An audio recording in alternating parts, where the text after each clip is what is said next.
మేడ్చల్లో అక్రమ ఆయుధాలు కలిగి దేశ వ్యతిరేక కార్యకలాపాలపై ఆసక్తి చూపుతున్న వ్యక్తిని పోలీసులు అదుపులోకి తీసుకున్నారు. అనంతరం రిమాండ్ కు తరలించారు. పోలీసుల ప్రాథమిక దర్యాప్తులో నిందితుడు ఘజియాబాద్ కు చెందిన జైద్ ఖాన్ గా గుర్తించారు. ప్రస్తుతం మేడ్చల్లోని ఓ హోటల్లో పనిచేస్తున్నట్లు తెలిపారు. పాకిస్తాన్ కు చెందిన ఐఎస్ఐ మద్దతు ఉన్న ముఠాతో సంబంధాలు ఏర్పరచుకునేందుకు ప్రయత్నించినట్లు, సోషల్ మీడియా వేదికగా వారితో సంప్రదింపులు కొనసాగించినట్లు పోలీసులు అనుమానం వ్యక్తం చేస్తున్నారు.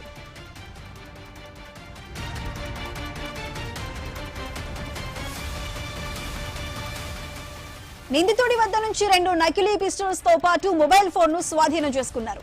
ఫోన్ లో Instagram reels, WhatsApp chats, voice calls, screen షాట్లు ఉన్నట్లు పోలీసులు వెల్లడించారు.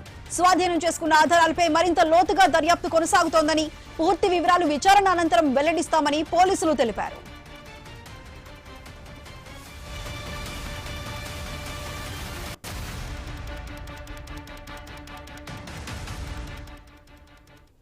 మేడ్చల్లో అక్రమ ఆయుధాలు కలిగి దేశ వ్యతిరేక కార్యకలాపాలపై ఆసక్తి చూపుతున్న ఒక వ్యక్తిని పోలీసులు అదుపులోకి తీసుకున్నారు. అనంతరం రిమాండ్ కి తరలించారు. దీనికి సంబంధించి పూర్తి డీటెయిల్స్ మా ప్రతినిధి రత్నకుమార్ అందిస్తారు.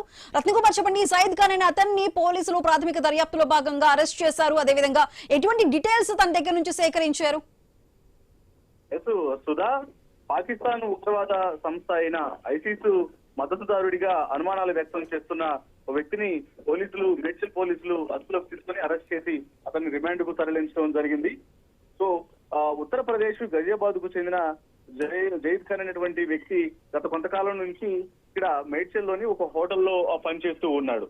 సో అయితే అతను సోషల్ మీడియాకు సంబంధించి అకౌంట్లను అతను గత కొంతకాలంగా ఏదైతే ఇటు పాకిస్తాన్ ఉగ్రవాద గ్రూపులతో కొంత సోషల్ మీడియా ద్వారా ఫాలో అవటం కావచ్చు, అలాగే వాళ్లతో ఇన్స్టాగ్రామ్ ద్వారా, వాట్సాప్, అలాగే ఇతర సోషల్ మీడియా ప్లాట్ఫామ్ల ద్వారా ఫాలో అవుతూ సో ఆ ఉగ్రవాద గ్రూపులతో కొంత సంబంధాలను కలిగేటువంటి ప్రయత్నాలు చేస్తున్నటువంటి నేపథ్యంలోనే అతని మీద అనుమానాలు వ్యక్తమై అతన్ని అదుపులోకి తీసుకోవడం జరిగింది. అతని దగ్గర నుంచి 2 పిస్టల్స్ ను సీజ్ చేశారు. అతను వాడుతున్నటువంటి మొబైల్ ఫోను, అలాగే అతని మొబైల్ ఫోన్ ను తనిఖీ చేసినప్పుడు పూర్తిగా ఇన్స్టాగ్రామ్ లో రీల్స్ కావచ్చు, అలాగే ఇన్స్టాగ్రామ్ లో ఉన్నటువంటి వీడియోలు, వాట్సాప్ లో ఉన్నటువంటి చాట్స్, అంటే ముఖ్యంగా ఉగ్రవాద సానుభూతి పరులతో, పాకిస్తాన్ కుట్రదారులతో అతను చేసినటువంటి చాటింగ్స్ అనేవి, అతను మాట్లాడినటువంటి సంభాషణలు, వాయిస్ రికార్డింగ్స్ అనేవి కూడా బయటకు వచ్చాయి. దీంతో ప్రస్తుతం అతన్ని అదుపులోకి తీసుకోవడం జరిగింది.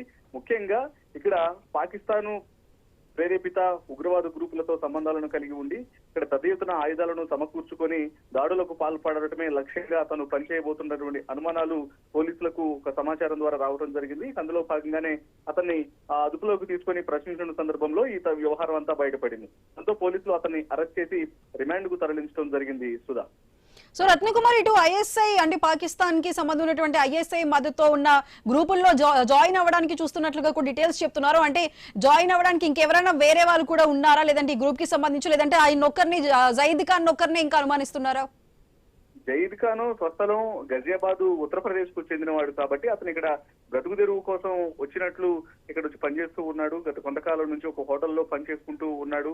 అయితే అతను ఆన్లైన్ ద్వారానే పాకిస్తాన్ ప్రేరేపిత ఉగ్రవాద గ్రూపులతో సంబంధాలను పెట్టుకునేటువంటి ప్రయత్నాలు చేశాడు అనేది పోలీసులకు వచ్చినటువంటి సమాచారం.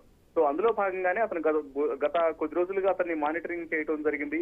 అయితే ప్రత్యక్షంగా ఇప్పటి వరకు అటాచ్మెంట్ అనేది ఉందా లేదనేది కూడా ఆలోచించేటువంటి ప్రయత్నం అనేది చేస్తారు.